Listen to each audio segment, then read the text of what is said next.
FM. Now back to Cofield and Company, live from the Golden Circle Sportsbook and Bar inside Treasure Island. On behalf of the All-State Sugar Bowl and the College Football Playoff, congratulations to two outstanding teams for your effort this afternoon during this game and throughout the season. All right, Coach Freeman, congratulations on the win. And it is my pleasure to present the All-State Sugar Bowl trophy to Coach Marcus Freeman and the Notre Dame Fighting Irish.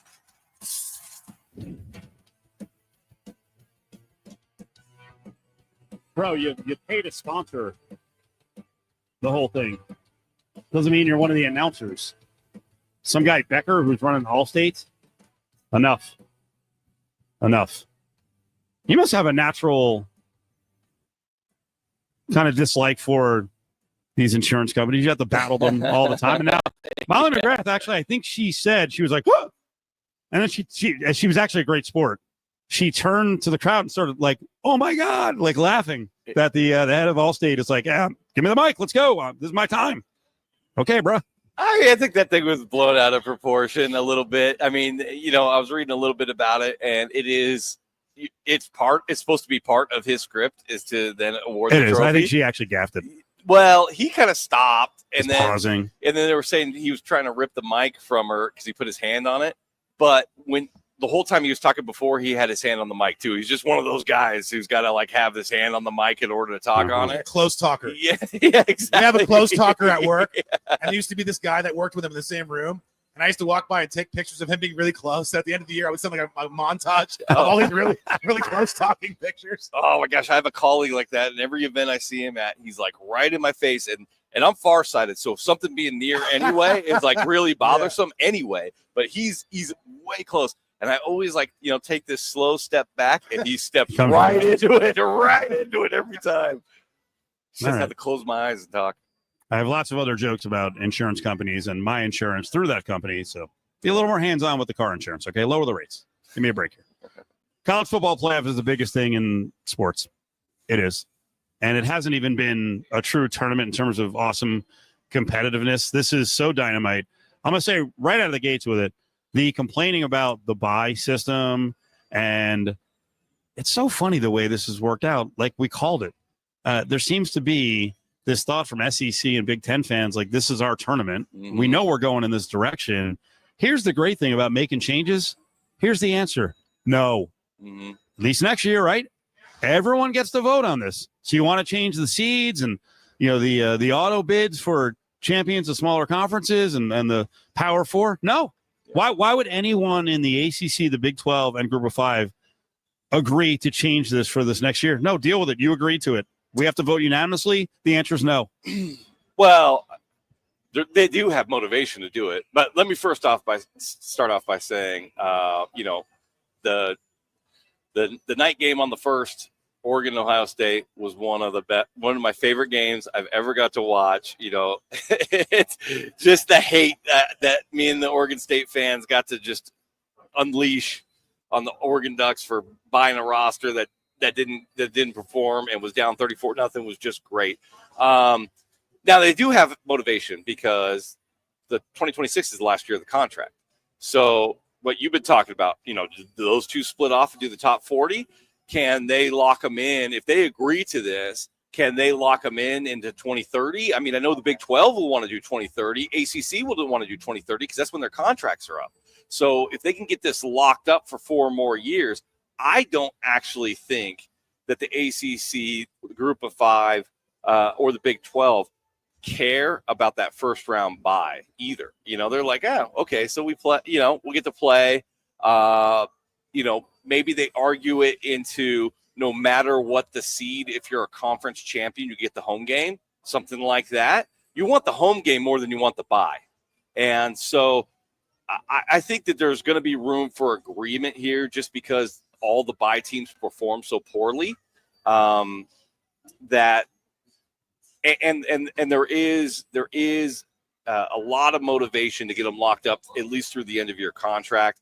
So I expect the deal to get done here, but yes, So it could change next year, but we could have something cockamamie where the group of 5 is the 12 seed, but they host the 5. that'd be great. I mean, if you're a conference champion, I think if Right. you're a conference champion, like, because how do you make those conference championship games matter? We saw this year they didn't matter. In fact, Penn State was better off. In many cases, it actually hurt. Yeah. Clearly, it hurt the. Well, not. You know what? Everyone talking about this. There's nothing clear. It's a 1-year sample. Yeah, Stop. that's right. That's right. I I agree caught with myself. That. Yeah, I agree with that. But I mean, the conference championship games this year in the Power Four meant the least that they've ever meant. You know, it meant something in the Mountain West. It did not mean anything in the other 4. It just did not mean anything other than it got, SMU got in or Clemson got in when they wouldn't have otherwise. But one of those teams was going to get in, and now they got 2. Okay. But generally speaking, the Big Ten, the SEC, and the Big 12 conference championship games are really not going to matter. And so you have to get that interest back. And if you just say the seeding is based on the actual standings, but conference champions get a home game no matter what their seed is, then to me, I think that makes sense. I haven't seen any talk of that, but if I'm the Mountain West, if I'm the group of 5 people there, I'm saying, no, that's our stipulation. You want to take away our bye, you want to take away our seeding and how that works. I mean, yeah, how that seeding, how that works, then we're getting a home game out of this. We're not going to go there to enrich a Big Ten or an SEC team every single time because we're always going to be ranked lower than them. They're going to put us on the road. Is the Pac-2? Do you have a vote?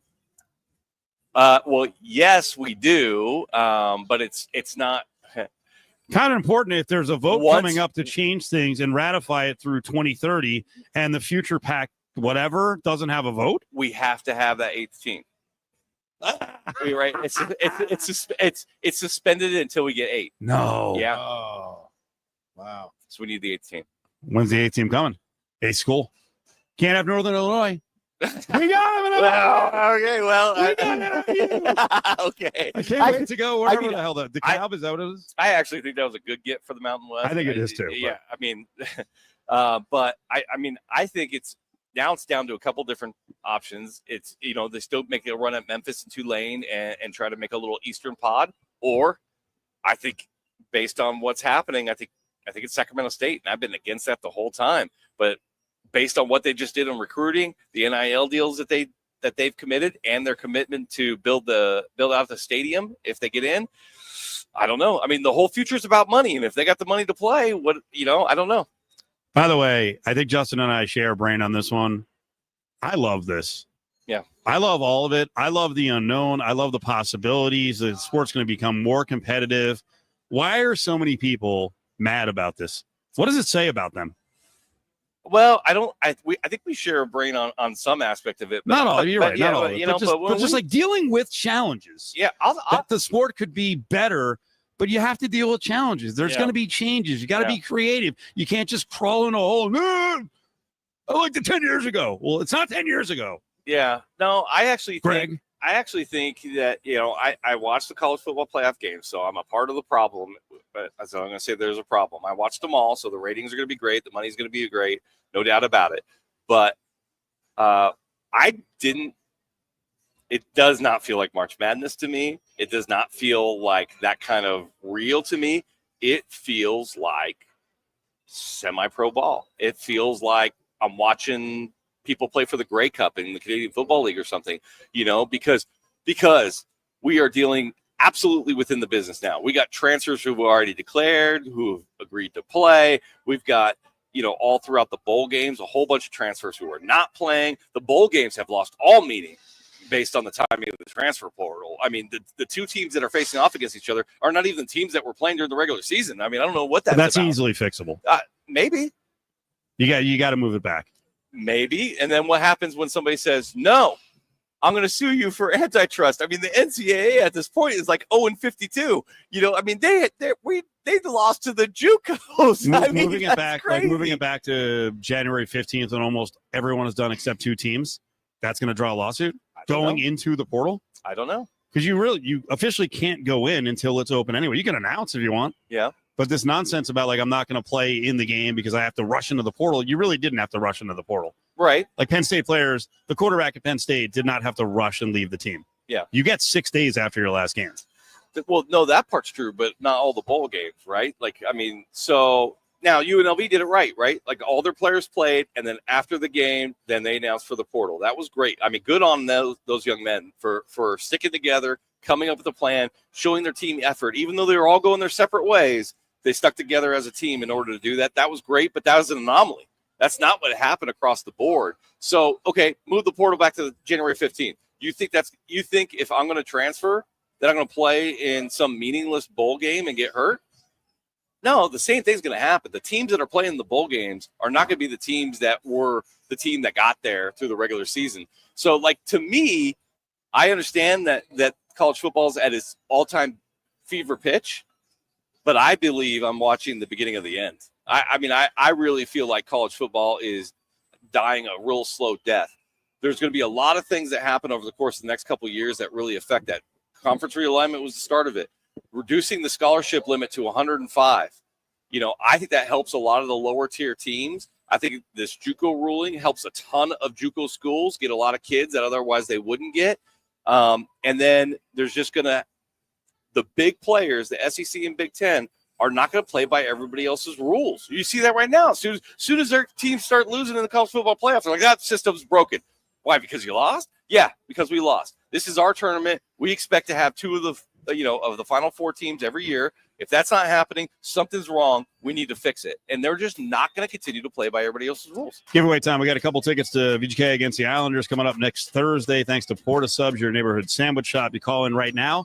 Caller 7-364-1100, 364-1100. You can also go and grab your own tickets at AXS.com. The Islanders in town to take on your Vegas Golden Knights next Thursday, 7 p.m. with a puck drop.